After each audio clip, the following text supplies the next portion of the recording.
नमस्कार, मैं हूं सुशील कुमार और आप देख रहे हैं प्रवासी एक्सप्रेस।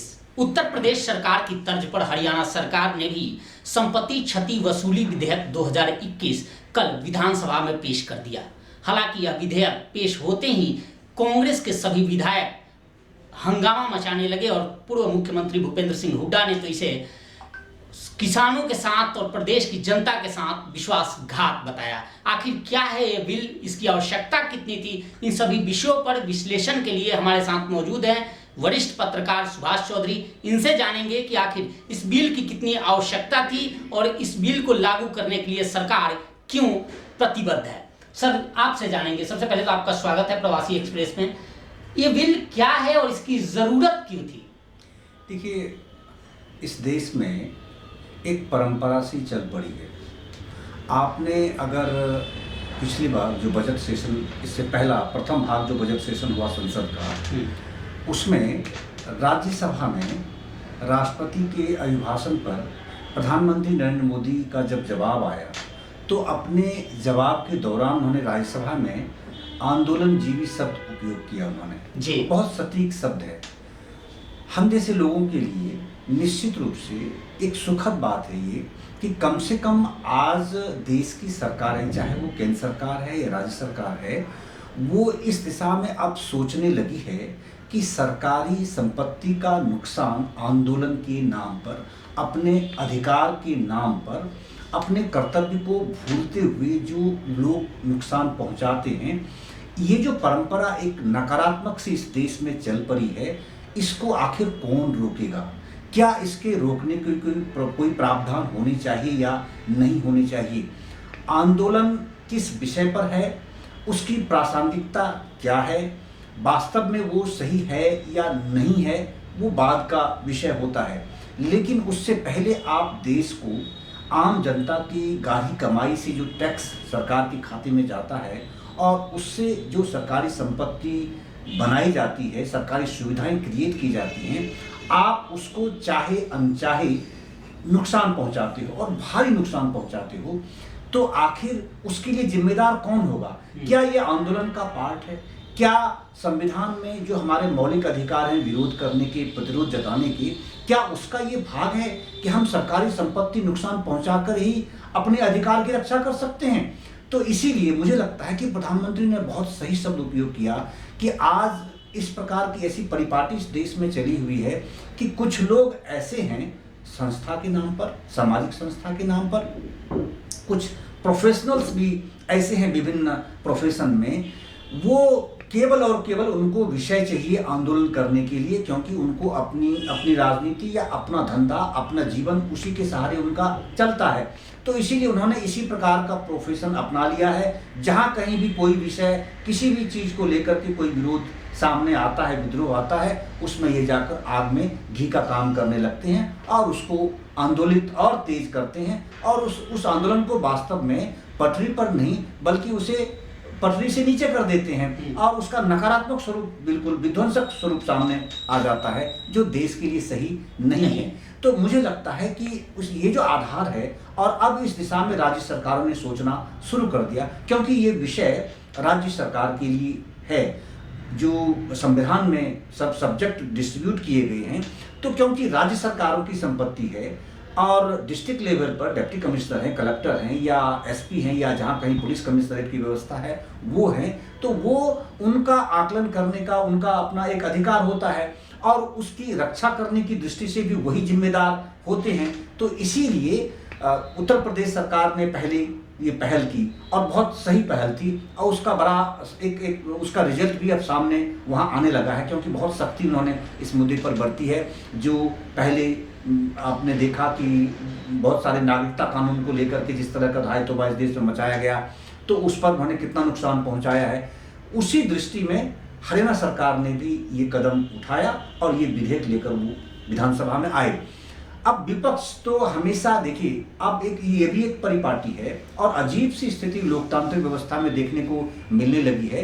वो ये है कि सरकार चाहे किसी भी पार्टी की हो, वो चाहे सही काम के लिए कोई विधेयक लाए, सही काम, सही निर्णय ले, उसको अब वो दूरदर्शी निर्णय हो, बावजूद इसके विपक्ष हमेशा उसका विरोध करने के लिए केवल विरोध जताता है। तो वही इस विधेयक को लेकर के हुआ। आखिर सरकारी संपत्ति के नुकसान की दृष्टि से सरकार अगर जो नुकसान पहुंचाता है वो जनता की किसी का भी है, वो विपक्ष के नेता हैं अगर वो भी टैक्स देते हैं, उनके बच्चे टैक्स देते हैं, उनकी फैमिली मेंबर टैक्स देते हैं, उनके संबंधी टैक्स देते हैं, या उनके और नजदीकी उनके फॉलोवर टैक्स देते हैं, या कोई और दूसरा व्यक्ति अगर टैक्स देता है सरकार को और उससे सार्वजनिक संपत्ति क्रिएट की जाती है, सार्वजनिक सुविधाएं जनता के लिए दी जाती हैं, उसको नुकसान पहुंचाया जाता है किसी भी कारण से हो, उसकी भरपाई की दृष्टि से अगर कोई विधेयक आया है, कोई कानून बनाना चाहती है सरकार, तो उसमें विपक्ष को क्या आपत्ति हो सकती है। हाँ, उसमें कुछ अगर प्रावधान ऐसे हैं, आपको लगता है कि इस प्रावधान से किसी के साथ अन्याय हो सकता है, या इस प्रावधान से किसी के, या ये जो कानून है उसका जो आशय है वो पर्पस हमारा पूरा नहीं होता है, तब आप उसका विरोध कर सकते हैं। यानी कट टू कट आप प्रावधान जो उसमें अलग अलग प्रोविजन या सेक्शंस दिए हुए हैं उसमें से किसी पर अगर आपको आपत्ति है तो आप उसका विरोध जताइए, लेकिन पूरी तरह से जो पर्सपेक्टिव इसका है, जो इसका पर्पस है, आप उसे कैसे डिनाई कर सकते हो। इस देश की जनता की मांग है। आज किसी भी व्यक्ति से आप बात करके देखिए, वो ये कहेगा कि ये बहुत सही विधेयक है, और जो भी इस तरह के आंदोलन करने वाले लोग होते हैं वो अपनी जिम्मेदारी के साथ आंदोलन करें। आंदोलन करने पर प्रतिबंध नहीं है। सुप्रीम कोर्ट ने साफ कह दिया है कि आपका मौलिक अधिकार है, किसी का भी मौलिक अधिकार है, चाहे यूनियन हो, सामान्य व्यक्ति हो, एक सामाजिक संस्था हो, कोई भी व्यक्ति हो, वो विरोध कर सकता है अगर उन्हें लगता है कि सरकारी निर्णय से उनको कोई दिक्कत आ रही है। लेकिन आप सार्वजनिक संपत्ति को बस जलाकर, ट्रेन जलाकर, पटरी उखाड़कर अस्पताल को जला देते हैं। आप कश्मीर के हालात देखिए, स्कूल के स्कूल, कॉलेज के कॉलेज, बिल्डिंग कंप्लीट आग में तब्दील कर दिए गए हैं, बिल्कुल राख में तब्दील है। हरियाणा में नहीं देखा, और हरियाणा में आपने देखा कि जाट आंदोलन के नाम पर एक समुदाय के नाम पर एक समुदाय को किस तरीके से आप वो मतलब एक तरह से उनकी छवि कैसे खराब की गई, कुछ लोगों ने मिलकर के जो तमाशा इस देश में मचाया। और उसके बाद फिर और भी दूसरे राम रहीम में देखा हमने, आपने रामपाल क्या हालात बने एक धार्मिक संस्था के प्रमुख के रूप में, और उन्होंने अपने फॉलोवर्स को इस तरीके से आंदोलित कराया, ऐसा विद्रोह की आग उसमें फूकी कि इस तरह से कैसे पंचकुला में तांडव मचाया गया है। तो ये जो स्थिति है, इसको आखिर कभी ना कभी तो रोकने की बात तो किसी को सोचनी पड़ेगी, और इसमें मुझे लगता है विपक्ष को खुशी खुशी इसमें साथ देना चाहिए था। लेकिन ये सुखद बात है हमारे लिए कि चलिए विपक्ष ने अगर विरोध भी किया, बावजूद इसके सत्ता पक्ष के पास बहुमत है, उन्होंने इस विधेयक को पारित करा दिया। अब राज्यपाल के पास उन्होंने इसके हस्ताक्षर के लिए भेजा है और कानून के रूप में सामने आना है और नोटिफिकेशन होगा, उसके बाद ये लागू होगा।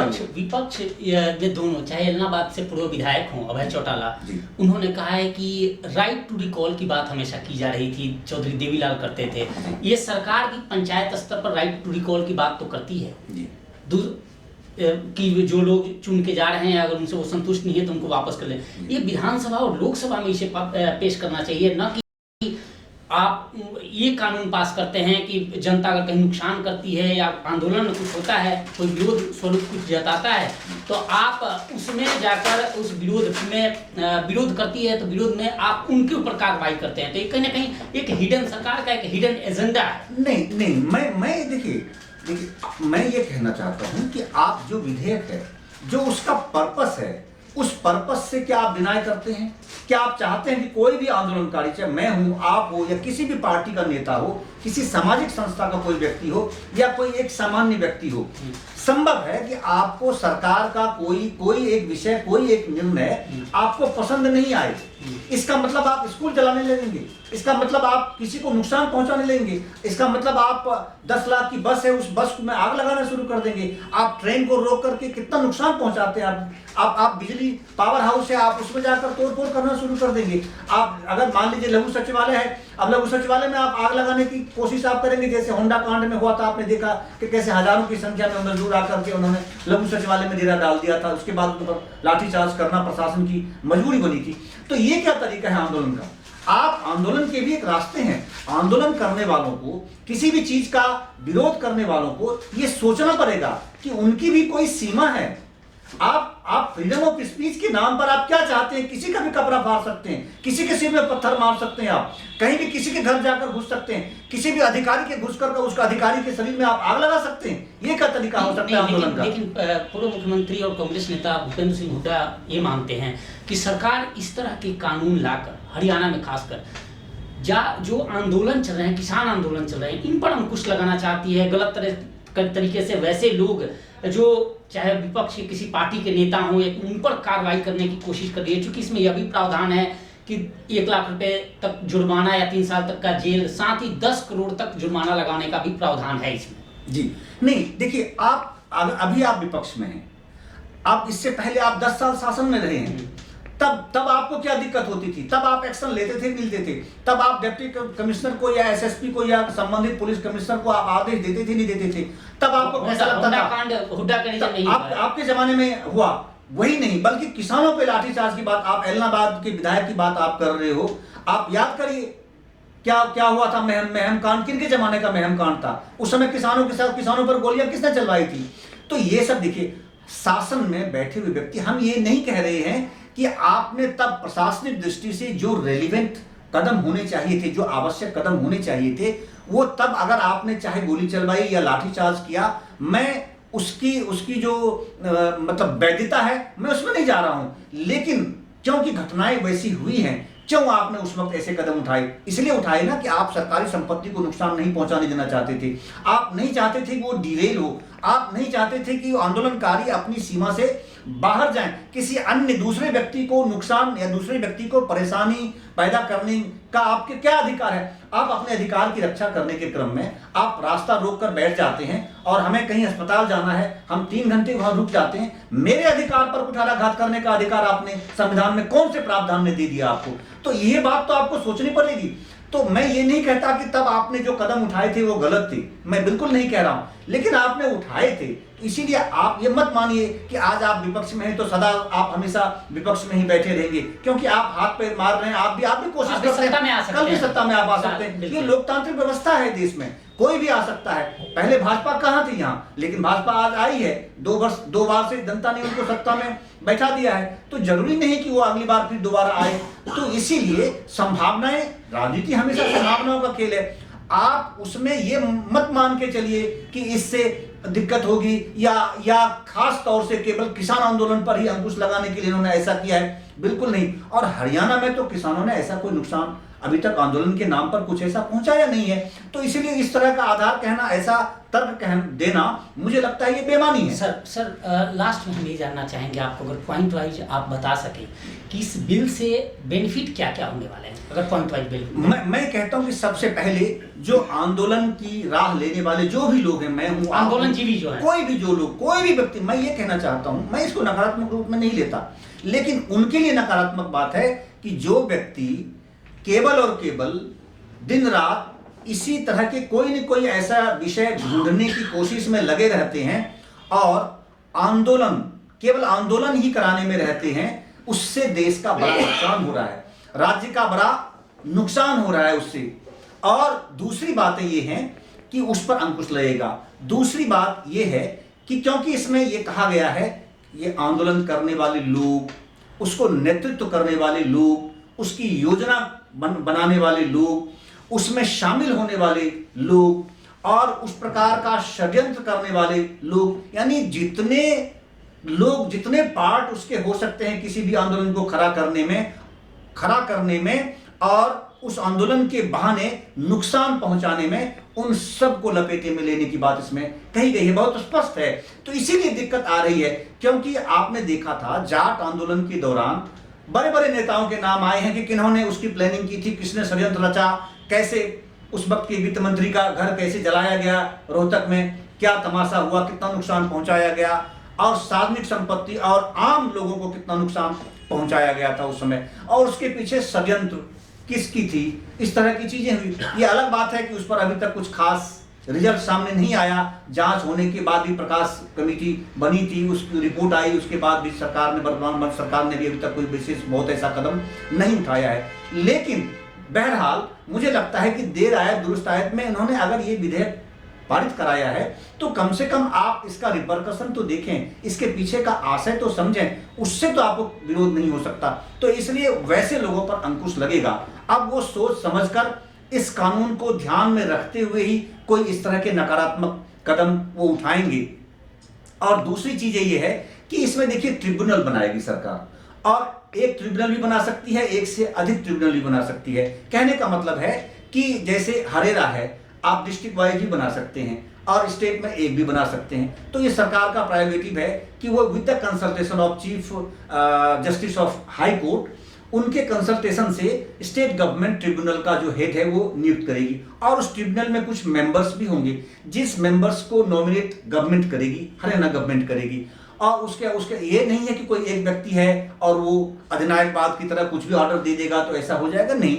वो ट्रिब्यूनल की तरह काम करता है और उसको लॉ के प्रोविजन में ही जाकर के काम करना पड़ेगा। ऐसा भी नहीं है कि जिस किसी के नाम किसी को सरकार अगर फंसाना चाहेगी तो अनावश्यक उसमें फंस जाएगा, क्योंकि उनके पास कानूनी प्रावधान होंगे। दूसरी चीजें ये भी हैं कि एसडीएम लेवल से नीचे का अधिकारी जो है उस नुकसान का आकलन करने को अधिकृत नहीं होगा। तो इसीलिए बहुत ज्यादा जो अराजकता की स्थिति है और जो आशंका विपक्ष के मन में है या आंदोलन करने वाले संस्थाओं के मन में है, मुझे लगता है वो आशंका उनकी निर्मूल साबित होगी, क्योंकि एसडीएम लेवल से ऊपर के अधिकारी ही उसका आकलन कर पाएंगे। दूसरी बातें ये भी है कि डिप्टी कमिश्नर ही, उस डिस्ट्रिक्ट का डिप्टी कमिश्नर ही पूरी क्षतिपूर्ति का जो उसकी आकलन करके और तब वो ट्रिब्यूनल को भेजेंगे कि भाई ये हम क्लेम, जैसे क्लेम किया जाता है, जैसे आप अगर आपको कोई नुकसान है तो आप अपने भरपाई के लिए क्लेम करते हैं कोर्ट में, अलग अलग जहां जहां प्रावधान जिस तरह का होता है, उसी तरह से डिप्टी कमिश्नर या फिर जो पुलिस अधिकारी हैं वो क्लेम कर सकेंगे।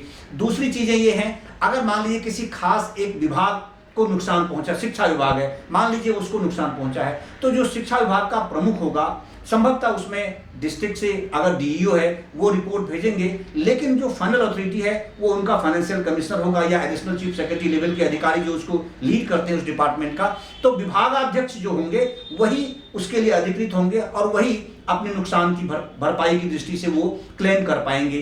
तो इस तरह से ये सब जो प्रावधान उसमें बनाए गए हैं। और सुखद बात यह है कि चीफ जस्टिस ऑफ इंडिया के chief justice of high court, concern high court, state का जो हाई कोर्ट है उसके चीफ जस्टिस के कंसल्टेशन के अनुरूप ही किसी व्यक्ति को ट्रिब्यूनल का चेयरमैन बनाया जाएगा।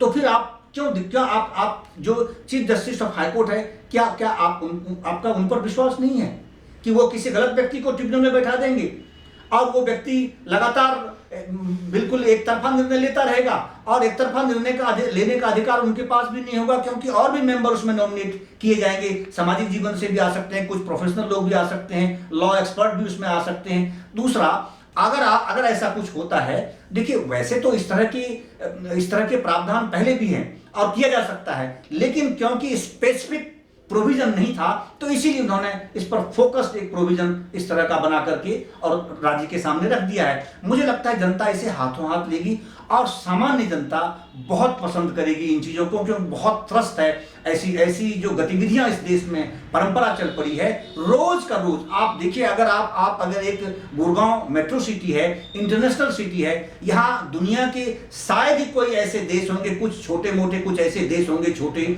लेवल के जिनके प्रतिनिधि यहाँ नहीं होंगे, अन्यथा दुनिया के लगभग सभी बड़े और महत्वपूर्ण देशों के प्रतिनिधि गुड़गांव में रहते हैं और व्यवसायी यहाँ आते जाते रहते फ्रिक्वेंटली, क्योंकि बिजनेस इतना ज्यादा है। सारी मल्टीनेशनल कंपनीज की हेड ऑफिसेस यहाँ सैकड़ों हैं और उस हालात में रोज वो जब भी दिल्ली से या अगर आप एयरपोर्ट से उतरते हैं और गुड़गांव की ओर आते हैं, गुड़गांव से आपको बाहर निकलना होता है, आप समय पर जा नहीं सकते कभी भी। आपको हमेशा ये सोचना है कि अगर आपके पास अभी फॉर एग्जांपल मैं आपको बताऊंगा, आपके पास मुझे अभी आना था और लगभग 8 किलोमीटर की दूरी हमने कम से कम 1.25 घंटे में तय की। गुड़गांव की ट्रैफिक की ये स्थिति है, तो कोई न कोई किसी न किसी तरह का लाल हो झंडा या हरा हो झंडा या तिरंगा झंडा हो, आजकल एक परंपरा भी चल पई है, तिरंगा झंडा हमेशा लेकर राष्ट्रीयता की भावना दिखाते हैं। भाई, राष्ट्रीयता की भावना, तिरंगा आपके हाथ में है और लाल किले पर जाकर आपने क्या नुकसान पहुंचा दिया?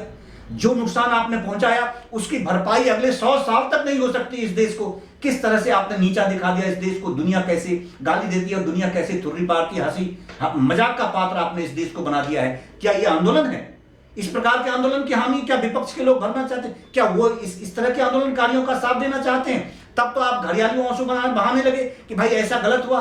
और दूसरी तरफ आप इस तरह की जब विधेयक सरकार ला रही है उस पर अंकुश लगाने के लिए, तब आप उसका विरोध कर रहे हैं। ये क्या द्विअर्थी चीजें हैं? ये डबल स्टैंडर्ड है पॉलिटिक्स का, और इससे उनको तौबा करना पड़ेगा, तभी आप पॉलिटिक्स में भी आगे बढ़ पाएंगे और फिर दोबारा आप सत्ता में वापसी कर पाएंगे, अन्यथा जनता फिर आपको मौका नहीं देने वाली है। इसलिए मैं तो विपक्ष को यही सलाह दूंगा कि आप उन विषयों को पहचानिए ठीक से, और सही तरीके से तार्किक और तथ्यात्मक दृष्टि से आप अगर विरोध भी करना हो तो उस दृष्टिकोण से विरोध करिए। अन्यथा जो पर्पसफुल मीनिंग, अगर पर्पसफुल कोई लॉ आ रहा है तो आपको खुले हाथों से इसका समर्थन करना चाहिए, खुले दिल से समर्थन करना चाहिए। इस तरह की बातें, नकारात्मक बातें करके आखिर आप किसको प्रोटेक्ट करना चाहते हो, किसको संरक्षण देना चाहते हो? ये राज्य के हित में बिल्कुल भी नहीं है। बिल्कुल, ये कंप्लीट विश्लेषण था इस जो विधेयक है संपत्ति क्षति वसूली विधेयक, इसको लेकर। और आप भी सावधान हो जाएं, अगर आप आंदोलन करते हैं वह तो, अगर शांतिपूर्ण आंदोलन करते हैं तो वह तो जायज़ है, लेकिन अगर आपने भी तोड़फोड़ की तो हरियाणा सरकार अब व्यवस्था कर रही है कि आपको जेल की सजा भुगतनी पड़ेगी। फिलहाल इस पेशकश में इतना ही। देखते रहिए प्रवासी एक्सप्रेस। नमस्कार।